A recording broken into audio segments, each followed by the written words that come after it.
আসসালামু আলাইকুম ওয়া রাহমাতুল্লাহি ওয়া বারাকাতুহু। জান্নাতে হুর বিষয়টি ইসলামের স্বীকৃত। জান্নাতে অন্যান্য নিয়ামতের ন্যায় হুর অন্যতম একটি নিয়ামত। কোন কোন হুর ইয়াকুত ও মুক্তার ন্যায় লাল হবে। হুরদেরকে কোনো মানুষ ইতিপূর্বে দেখেনি। আল্লাহ তাআলা বলেন, তথায় থাকবে আয়তর নয়না রমণীগণ।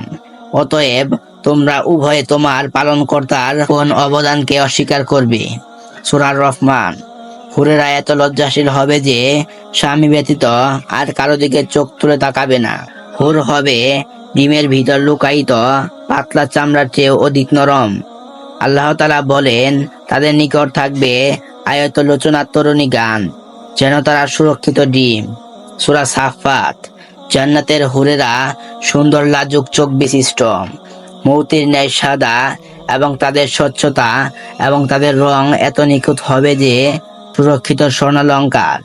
আল্লাহ তাআলা বলেন, আবরণের সংরক্ষিত মৌতির ন্যায়। তারা যা কিছু করত তার পুরস্কার স্বরূপ হুরদের সাথে জান্নাতি পুরুষদের নিয়মতান্ত্রিক ভাবে বিয়ে হবে। আল্লাহ তাআলা বলেন, তাদেরকে বলা হবে, তোমরা যা করতে তার প্রতিফলন স্বরূপ তোমরা তৃপ্ত হয়ে পানাহার করো। তারা শ্রেণীবদ্ধ হয়ে সিংহাসনে হেলান দিয়ে বসবে। আমি তাদেরকে বিবাহ বন্ধনে আবদ্ধ করব। হুরেরা তাদের স্বামীর সমবয়সী হবে।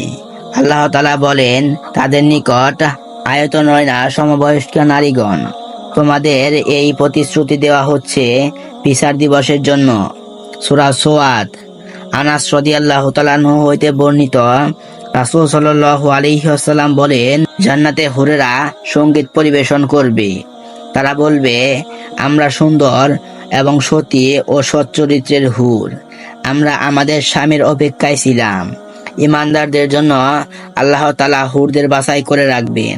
মুয়াজ বিন জাবাল রাদিয়াল্লাহু তাআলা আনহু হইতে বর্ণিত, রাসূল সাল্লাল্লাহু আলাইহি ওয়াসাল্লাম বলেছেন, যখন কোনো নারী তার স্বামীকে কষ্ট দেয়, তখন জান্নাতের হুরেরা বলবে, আল্লাহ তোমাকে ধ্বংস করুক, তাকে কষ্ট দিও না। সে অল্প দিনের জন্য সে তোমার কাছে আছে, অতি তাড়াতাড়ি আমাদের কাছে চলে আসবে। বুরাইদা রাদিয়াল্লাহু তাআলা আনহু হইতে বর্ণিত, রাসূল সাল্লাল্লাহু আলাইহি ওয়াসাল্লাম বলেন, আমি জান্নাতে প্রবেশ করার সময় এক যুবতী আমাকে অভ্যর্থনা জানালো। আমি তাকে বললাম, তুমি কার? সে বলল, আমি যায়েদ বিন হাসানের জন্য।